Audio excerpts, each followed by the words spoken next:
Hello दोस्तों, मेरा नाम रानी है। मैं 32 साल की हूँ और बदन में ऐसी प्यास जो हर वक्त चलती रहती है और बुझाने का नाम नहीं लेती है। और देखो ना, ये उम्र ऐसी है कि कभी कभी रात को अकेले लेटे लेटे सोचती हूँ कि जिंदगी ने मुझे क्या क्या दिया और क्या क्या छीन लिया।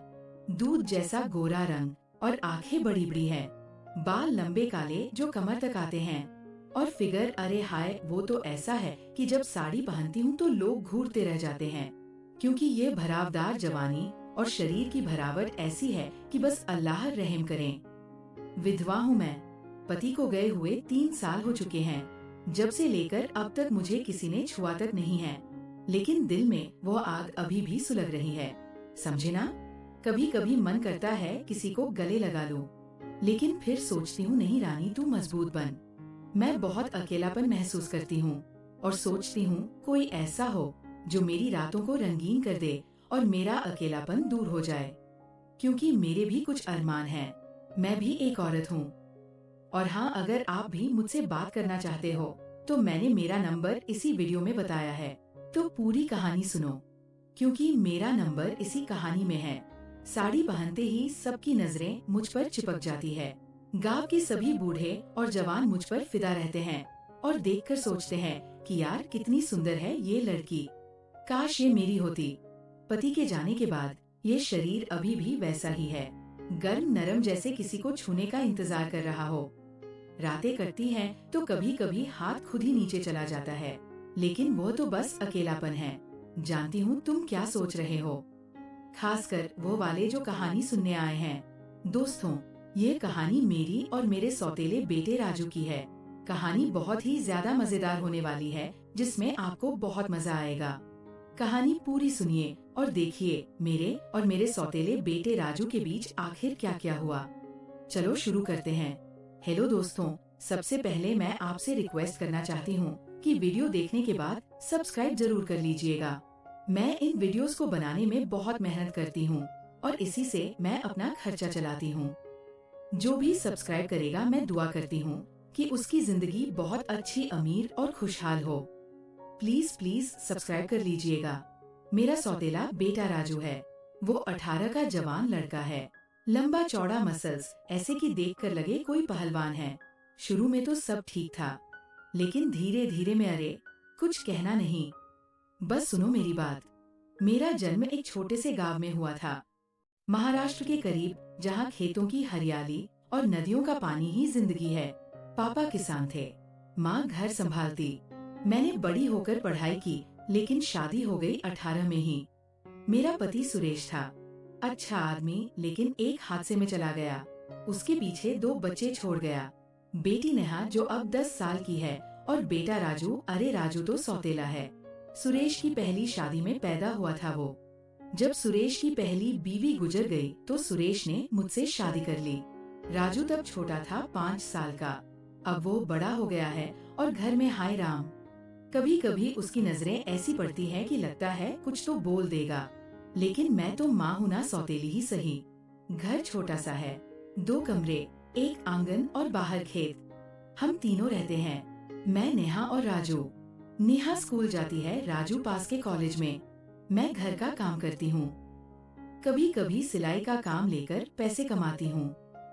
एक शाम की बात है, मैं रसोई में खड़ी थी, चूल्हे पर रोटियां सेक रही थी। बाहर बारिश हो रही थी, लेकिन अंदर गर्मी ऐसी कि पसीना आ रहा था। साड़ी का पल्लू कंधे से सरक गया था और मैंने उसे ठीक करने की कोशिश की, लेकिन हाथ गीले थे आटे से। राजू अंदर आया, अपनी किताबें रखते हुए। वो थका थका सा लग रहा था, शर्ट के बटन खुले हुए, छाती पर पसीना चमक रहा था। उसकी छाती की मांसपेशियां ऐसी चमक रही थी कि लग रहा था जैसे कोई तेल लगाया हो। और मैंने अनजाने में नजरें फेर ली, लेकिन मन में कुछ हलचल हुई। माँ, आज कॉलेज में क्या मजा आया, वो बोला और मेरी तरफ देखा। उसकी आंखें मेरी कमर पर रुकी, जहाँ साड़ी थोड़ी सिकुड़ गई थी और वहाँ की कर्व्स साफ दिख रही थी, जैसे कोई नजर चिपक गई हो। मैंने हंसकर कहा, अरे राजू, पहले हाथ मुंह धो लो, फिर बताना रोटियां जल रही हैं क्या। वो मुस्कुराया, उसकी मुस्कान में कुछ शरारत भरी हुई थी। नहीं माँ, जलेंगी तो तुम ही बुझाओगी ना, तुम्हारी आग तो इतनी तेज है कि कोई भी बुझाने की कोशिश करेगा। अरे ये क्या बोला? मैंने सोचा शायद मजाक है, लेकिन मन में कुछ खटका जैसे कोई गर्म सांस मेरी गर्दन पर लग गई हो। वो पास आया, पानी का जग उठाया और मेरे पास खड़ा हो गया। उसका कंधा मेरे कंधे से छू गया और मैंने महसूस किया उसकी गर्माहट, वो गर्मी जो सीधे मेरे बदन में उतर गई जैसे कोई आग सुलगा दी हो। माँ अनीत, तुम्हारी साड़ी गीली हो गई है, वो बोला और हाथ बढ़ाया जैसे पूछने को। उसके हाथ इतने करीब आए कि मैं अपनी सांस रोक ली। मैंने पीछे हटकर कहा, बस कर राजू, मैं खुद संभालूंगी, जा बाहर बैठ। लेकिन वो हंस पड़ा। उसकी हंसी में कुछ गहरा था। माँ, मैं तो बस मदद कर रहा हूँ। तुम्हें पता है मैं बड़ा हो गया हूँ, अब मेरी ताकत तुम्हारी मदद के लिए ही है। उसकी बातों में कुछ था जैसे कोई छिपा मतलब। और मैंने सोचा, क्या ये बस मदद है या कुछ और? मैंने रोटी निकाली और सोचा, ये लड़का अब जवान हो गया है, सावधान रहना पड़ेगा। लेकिन रात को सोते वक्त मन में ख्याल आया, क्या राजू को मुझसे कुछ नहीं रानी, ये गलत है। लेकिन उसकी वो गर्माहट याद आ रही थी, जैसे कोई सपना सा। अगली सुबह फिर वही। सुबह उठी तो राजू पहले से ही आंगन में था, कुल्हाड़ी से लकड़ी काट रहा था। उसकी बाजुएं फूल रही थी, पसीना टपक रहा था। हर वार के साथ उसकी मसल्स तन जाती और मैंने चुपके से देखा। मन में कुछ अजीब सा लगा। मैंने चाय बनाई और बाहर ले गई।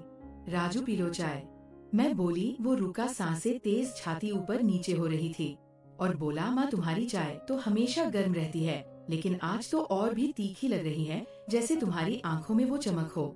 मैंने हंसकर कहा, अरे मसाला डाला है ना? लेकिन वो नजरें नीची करके बोला, हाँ माँ, मसाला तो तुम ही हो, तुम्हारा वो स्वाद जो किसी को भी दीवाना बना दे। हाय, ये क्या कह रहा है? मैंने चाय का कप थमा दिया और अंदर चली गई। लेकिन मन में उथल पुथल मच गई, जैसे कोई आग लग गई हो अंदर। नेहा स्कूल चली गई और घर में सिर्फ हम दो। मैंने सिलाई मशीन पर काम शुरू किया, लेकिन राजू अंदर आ गया। माँ, मुझे किताब में एक चैप्टर समझ नहीं आ रहा, वह बोला और मेरे बगल में बैठ गया। उसकी टांग मेरी टांग से छू गई और वो हिला भी नहीं। वह स्पर्श इतना गर्म था कि मेरी साड़ी के नीचे कुछ सहन हो गई। मैंने किताब देखी, लेकिन आंखें उसकी ओर चली गई। ये तो आसान है राजू, देखो, मैं समझाने लगी। लेकिन वो पास सरक आया। माँ, तुम्हारी उंगलियाँ कितनी नरम है, जैसे रेशम की, छूने को जी चाहता है। मैंने हाथ खींच लिया।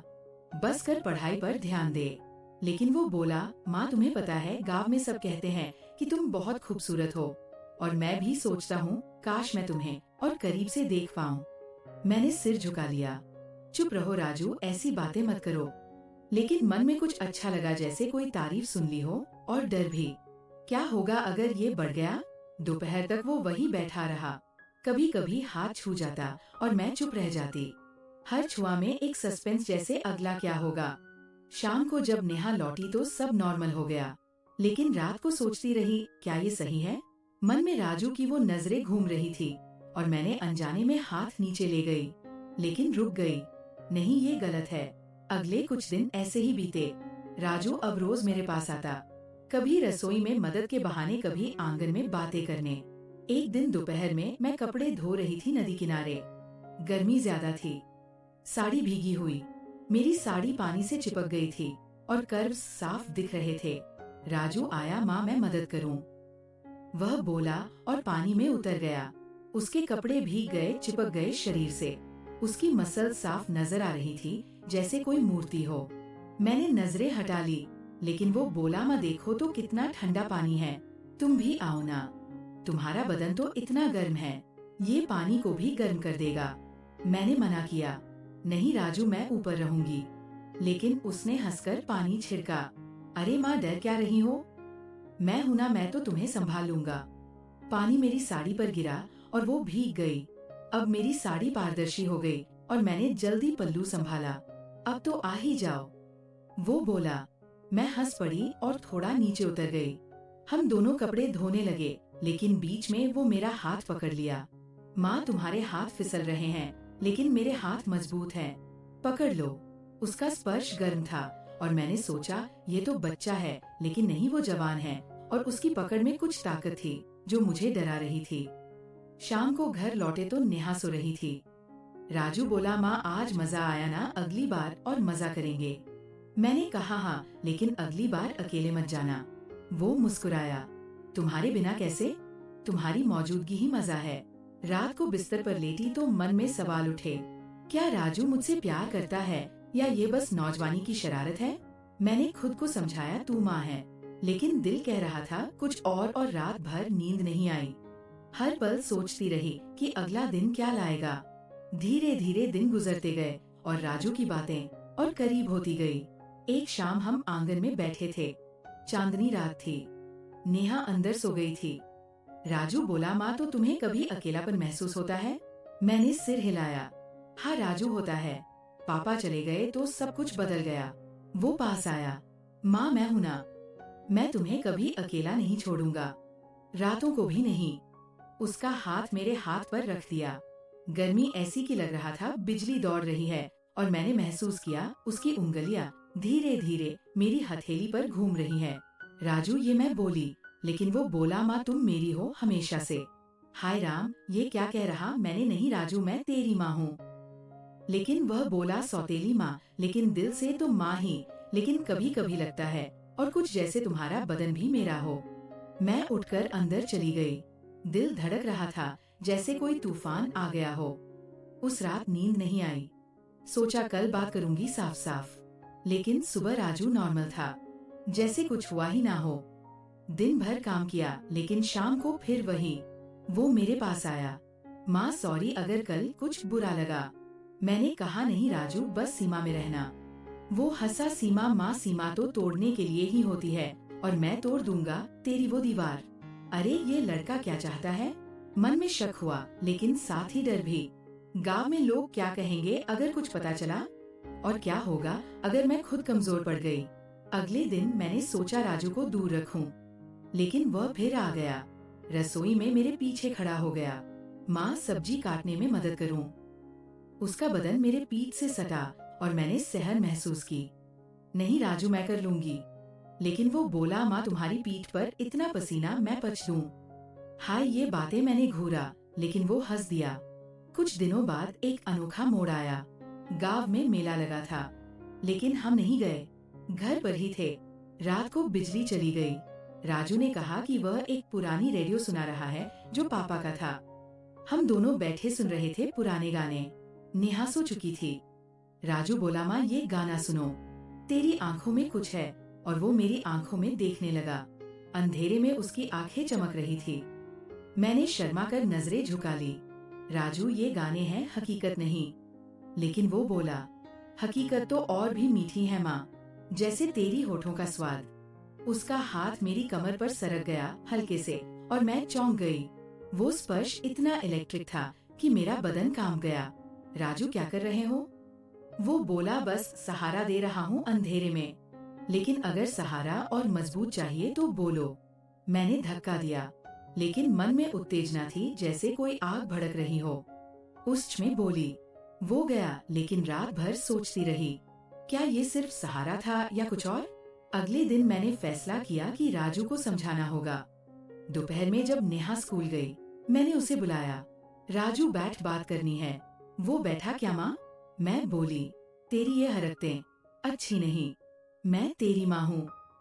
वो बोला, माँ मैं तो बस प्यार करता हूँ, तू अकेली है, मैं भी, और तेरी वो गर्मी मुझे बुला रही है। मैंने आंसू पोंछे। प्यार तो माँ बेटे का होता है, ये नहीं। लेकिन वो पास आया गले लगाने को। उसके बदन की गर्मी फिर महसूस हुई। मैं पीछे हटी। नहीं। तभी नेहा की आवाज आई। वो जल्दी लौट आई थी। सब शांत हो गया, लेकिन मेरा दिल अभी भी धड़क रहा था। क्या नेहा ने कुछ देख लिया? लेकिन ये तो बस शुरुआत थी। दिन बीतते गए और राजू की कोशिशें बढ़ती गई। एक दिन हम खेत में गए फसल चेक करने। वहाँ अकेले थे। राजू बोला, माँ देखो, ये फसल कितनी हरी है, जैसे तेरी जिंदगी होनी चाहिए, लेकिन सूखी ना हो जाए। मैं हंसी, हरी तो है लेकिन सूख भी सकती है। वो बोला, मैं पानी दूंगा, हर तरह का पानी। और वो मेरे पास आया जैसे गले लगाने को। हवा तेज थी, मेरे बाल उड़ रहे थे और साड़ी का पल्लू फिर सरक गया। राजू, बसकर, मैं बोली, लेकिन वो बोला, माँ एक बार तो मान लो तेरी वो नरमी छलू। मन में डर था, लेकिन कुछ और भी, जैसे कोई तड़प। शाम को घर लौटे तो मैंने सोचा शायद किसी को बताऊं, लेकिन किसी गांव में बदनामी हो जाएगी। रात को नेहा से बात की। बेटी राजू कैसा है स्कूल में? नेहा बोली, भाई बहुत अच्छा है माँ, लेकिन कभी उदास रहता है, जैसे कुछ चाहता हो। उदास क्यों? अगली सुबह राजू से पूछा। वो बोला, माँ कॉलेज में लड़कियाँ हैं, लेकिन कोई तेरी जैसी नहीं। तेरी वो कमर, तेरी आँखें, हाय ये क्या? मैंने डांटा, ऐसी बातें मत करो, लेकिन वो हंस पड़ा। माँ मजाक कर रहा हूँ, लेकिन सच्चाई तो है ना। दिन भर मैं परेशान रही और शाम को राजू फिर आया। मेरी साड़ी की तारीफ करने लगा। माँ, ये साड़ी तेरे शरीर पर कितनी अच्छी लग रही है, जैसे चिपक गई हो। मैंने कुछ ना कहा, लेकिन मन में सस्पेंस बढ़ गया। क्या आज कुछ होगा? समय बीतता गया, महीने भर हो गया। अब राजू की नजरें और गहरी हो गई। एक शाम मैं स्नान कर रही थी, आंगन के पीछे छोटे से जगह में। राजू अचानक आ गया। माँ पानी खत्म हो गया क्या? मैंने जल्दी साड़ी लपेटी, लेकिन गीली साड़ी चिपक गई और मेरी स्किन चमक रही थी। हाँ राजू, जा बाहर। लेकिन वो रुका। माँ तुम्हारी पीठ पर साबुन लग गया है। मैं मल दूं? मेरे हाथ मजबूत हैं। अरे बाप रे, ये कैसे बोला? मैं चिल्लाई, बाहर जाओ। वो गया, लेकिन हंसते हुए। और मैंने सोचा, क्या वह सच में मदद करना चाहता था या कुछ और? मन में गुस्सा आया, लेकिन रात को सोचा, शायद ये नौजवान ही है, लेकिन मेरी प्यास भी तो जाग रही है। अगले दिन मैंने उसे सख्ती से कहा, राजू अगर ऐसी हरकतें की तो घर से निकाल दूंगी। वो रो पड़ा। माँ सॉरी, मैं बस प्यार करता हूँ। तेरी वो खुशबू मुझे पागल कर देती है। रोते हुए गले लग गया। उसके आंसू मेरी छाती पर गिरे। मैंने सहलाया, बेटा प्यार तो ठीक है, लेकिन सीमा में। उस दिन से थोड़ा शांत हो गया, लेकिन मन में शक बना रहा। नेहा को भी कुछ लगने लगा। माँ भाई तुम्हें क्यों इतना घूरता है? मैंने हंसकर टाल दिया, बस बच्चा है। लेकिन अंदर से डर लग रहा था, क्या नेहा समझ जाएगी? फिर एक दिन गांव में पंचायत हुई। कोई झगड़ा था पड़ोसियों का। हम गए और वहाँ राजू ने मेरी रक्षा की। जब कोई आदमी गलत नजर से देखा, माँ डरो मत, मैं हूँ, वो बोला और उस आदमी को धमकाया। घर लौटे तो मैंने धन्यवाद कहा। वो बोला, माँ तुम मेरी हो, कोई छू भी नहीं सकता, लेकिन मैं तो छूना चाहता हूँ। फिर वही बात, लेकिन अब लग रहा था शायद ये प्यार है, लेकिन गलत तरह का। मैंने फैसला किया, राजू को कॉलेज भेज दूं शहर। लेकिन पैसे कहाँ? सिलाई का काम बढ़ाया, राजू मदद करने लगा। लेकिन अब साफ साफ, माँ मैं कमाऊंगा तेरे लिए और तेरी सेवा करूंगा हर तरह से। अच्छा लगा। धीरे धीरे उसकी हरकतें कम हुई। लेकिन एक रात तूफान आया, बिजली गिरी, घर हिल गया। हम डरे हुए थे। राजू ने मुझे गले लगाया। माँ कुछ नहीं होगा। उसका बदन मेरे बदन से सटा और मैंने महसूस किया उसकी ताकत। इस बार सहारा लगा। नेहा भी लग गई। सुबह सब ठीक, लेकिन उस रात की याद में मैंने सोचा, शायद ये प्यार ही है। चलो और गहराई में जाते हैं। उन दिनों की यादें अभी भी ताजा है। जब राजू की वो नजरें मेरी कमर पर रुक जाती तो लगता था जैसे कोई आग लग गई हो। एक बार रसोई में मैं आटा गूंद रही थी, मेरे हाथों में आटा चिपक गया था और राजू आया। माँ हाथ धो दूं? वो बोला और पानी डालने लगा, लेकिन उसके हाथ मेरे हाथों पर रुके। धीरे धीरे रगड़ने लगा। माँ कितने नरम है ये, जैसे कोई फल हो। मैंने हंसकर हाथ खींचा, लेकिन मन में सवाल, क्या यह बस सफाई है या कुछ और? शाम को जब सूरज डूब रहा था, आंगन में मैं झाड़ू लगा रही थी। साड़ी ऊपर चढ़ गई थी, टांगे दिख रही थी। राजू ने देख लिया। माँ सावधान, हवा तेज है, साड़ी ओढ़ ना जाए। वो पास आया, पल्लू पकड़ लिया, लेकिन उसका हाथ मेरी जांघ के करीब आ गया। मैं संभाल लूं। हाय मैंने धक्का दिया, लेकिन दिल की धड़कन तेज हो गई।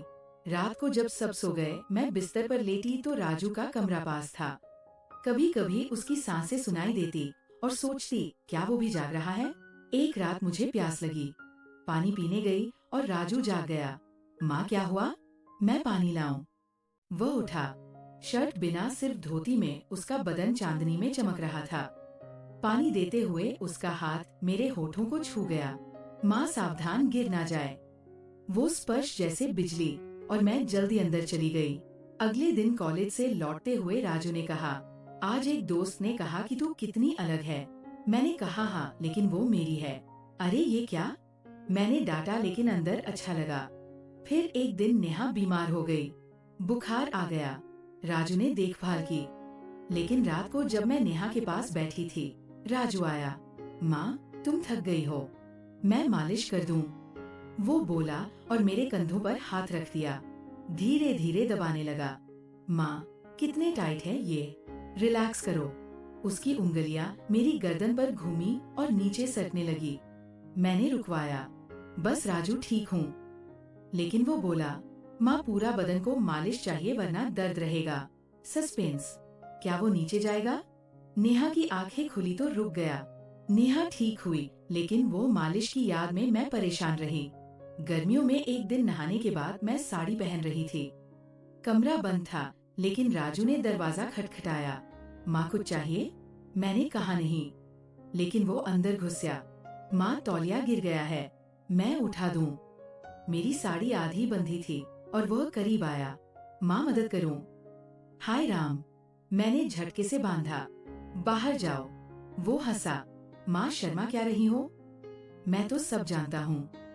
ये अलग बात। फिर से मन में आग लग गई। शाम को खेत में फसल काटते हुए राजू ने कहा, ये कटाई कितनी मजेदार है, जैसे तेरी साड़ी के बटन खोलना। मैं चौंकी। क्या कहा? वो बोला, मजाक माँ, लेकिन सच्चाई तो है। दिन भर सस्पेंस, क्या बोलेगा अगला? रात को बारिश हुई, छत टपक रही थी। राजू ने कहा, माँ, मेरे साथ सो लो, ठंड लगेगी। मैंने मना किया, लेकिन वो जोर दिया, बस नेहा बीच में। हम तीनों सोए, लेकिन रात को राजू का हाथ मेरी कमर पर आ गया। हल्के से मैंने हटाया, लेकिन नींद में फिर आया और मैं चुप रही। वो गर्माहट अच्छी लग रही थी। सुबह उठी तो शर्माई। क्या ये सही था? समय के साथ राजू की कोशिशें और चालाक हो गई। एक दिन गांव के बाजार से लौटते हुए रास्ता अंधेरा था। राजू ने हाथ पकड़ लिया। माँ, डर गई हो? मैं हूँ। उसकी पकड़ मजबूत और धीरे धीरे उंगलियां मेरी हथेली में घुस गई। घर पहुँचे तो बोला, माँ, तेरी हथेली कितनी गर्म है। फिर रसोई में खाना बनाते हुए वो पीछे से आया। माँ, मसाला डाल दूं? लेकिन हाथ मेरी कमर पर रख दिया। ये मसाला तो पहले से ही है। मैं मुड़ी। राजू, वो बोला, सॉरी, लेकिन तेरी कमर इतनी पतली, हाथ फिसल गया। सस्पेंस। क्या सच में फिसला? नेहा ने देख लिया। भाई, क्या कर रहे हो? राजू हंसा, मदद कर रहा हूँ। लेकिन नेहा शक करने लगी। एक शाम मैं बाल संवार रही थी। राजू आया। माँ, बाल कितने लंबे छू लूं? वो छूने लगा, उंगलियां मेरी गर्दन पर। कितनी सिल्की, मैंने कहा बस, लेकिन वो बोला, माँ, अगर मैं तेरे बालों में उलझ जाऊं तो? अलग बात। फिर से मन में हलचल। रात को सपने में राजू आया और सुबह उठी तो बदन गर्म था। अगले दिन सिलाई करते हुए राजू बगल में बैठा। माँ, ये साड़ी किसकी? मैं बोली, गाँव वाली की। वो बोला, माँ, तू पहन के दिखाना, देखूं कैसी लगेगी। मैंने मना किया, लेकिन वो जोर किया। प्लीज। मैंने पहन ली और घूमी। कैसी? वो बोला, वाह माँ, कमाल, लेकिन पल्लू ठीक कर दूं? हाथ बढ़ाया और छू गया कमर को। परफेक्ट। मैं शर्माई, लेकिन अच्छा लगा। शाम को आंगन में चांद निकला। राजू बोला, माँ, चांद तेरी तरह सुंदर है, लेकिन तू? और पास आया, सांस मेरी गर्दन पर। माँ, एक बार तो दे दो। मैं चौंकी नहीं, पीछे हटी, लेकिन दिल धड़क रहा था। फिर एक दिन त्योहार आया। गांव में उत्सव, सब नाचे, लेकिन घर पर हम। राजू ने कहा, मालोना। मैं हंसी नहीं, लेकिन वो संगीत बजाया और हाथ पकड़ लिया। चलो बस थोड़ा। हम घूमे, उसके हाथ मेरी कमर पर करीब करीब सटा। माँ, कितना मजा, जैसे शादी का। सस्पेंस। क्या ये डांस है या कुछ और? नेहा सो गई तो रुक गए, लेकिन वो स्पर्श याद रहा। अगले दिन राजू बीमार पड़ा, बुखार। मैंने देखभाल की, माथे पर हाथ रखा। ठीक हो जाएगा। वो बोला, माँ, तेरी ठंडक अच्छी लग रही है, पूरा बदन छलो। मैंने पानी से पोंछा, लेकिन उसके सीने पर हाथ गया। मसल्स महसूस हुए माँ, और नीचे भी। मैं रुक गई, बस, लेकिन मन में उत्तेजना। वो ठीक हुआ तो बोला, तूने बचाया, अब मैं तेरी हर इच्छा पूरी करूंगा। क्या मतलब? दिन बीतते गए, राजू की बातें और अलग सी हो गई। एक दिन नदी में नहाने गई, राजू साथ। माँ, मीरा के इसमें पहरा रखूंगा। मैं नहाई, लेकिन वो पानी में कूद गया। माँ, मदद चाहिए। उसके कपड़े भीगे, चिपके, और वो मेरी तरफ आया। साबुन दो, मैंने दिया, लेकिन हाथ छू गया। माँ, तेरी स्किन कितनी स्मूथ। मैं जल्दी बाहर आई, लेकिन सस्पेंस बना रहा। शाम को घर में राजू ने कहा, माँ आज रात साथ सोई। मैंने मना किया, लेकिन तूफान आया। फिर वही गले लगे। उस रात उसका हाथ मेरी कमर पर रहा और मैंने नहीं हटाया। नींद में सुबह शर्म, लेकिन कुछ अच्छा भी। महीनों बाद जब राजू को सीमा पसंद आई तो पहले शक हुआ, क्या वो मुझे भूल गया। लेकिन राजू ने कहा, माँ सीमा अच्छी है, लेकिन तू हमेशा नंबर 1। शादी में जब डांस हुआ राजू ने मुझे नचाया। मामा याद है वो दिन। महीनों बीत गए, अब राजू बदल गया। कॉलेज में अच्छे नंबर आए और वो बोला, माँ मैं डॉक्टर बनूंगा तेरी सेवा के लिए। मैं खुश हुई, लेकिन पुरानी बातें याद आती तो शर्म आती और कभी कभी उत्तेजना भी। एक दिन राजू ने कहा, माँ मुझे माफ कर दो पुरानी बातों के लिए। मैं गलत था, तू मेरी माँ है हमेशा। मैंने गले लगा लिया। बेटा सब भूल गया। नेहा भी खुश, लेकिन असली मोड़ तो अब आया। पता चला कि राजू को एक लड़की पसंद आ गई कॉलेज में। नाम सीमा, वो अच्छी लड़की है। राजू ने बताया, माँ मैं शादी करूंगा, लेकिन तेरी मर्जी से। मैं रो पड़ी खुशी से। हाँ बेटा कर ले। शादी की तैयारी हुई, गाँव वाले आए। अंत में जब सीमा आई घर तो राजू ने कहा, माँ तूने मुझे सिखाया कि प्यार क्या होता है। माँ का प्यार। सब रोए। लोग जो सोच रहे थे कि कुछ होगा वह गलत थे। ये कहानी प्यार की है, माँ बेटे की। लेकिन शुरुआत में वह मसाला, वो अलग बातें। लेकिन दोस्तों कहानी यहीं खत्म। तो दोस्तों, कहानी आपको कैसी लगी कमेंट करके जरूर बताएं। और अगर आप चैनल पर पहली बार आए हो तो चैनल को सब्सक्राइब कर अपना प्यार जरूर दिखाना। मिलती हूँ एक ऐसी नई वीडियो के साथ। तब तक के लिए बाय बाय।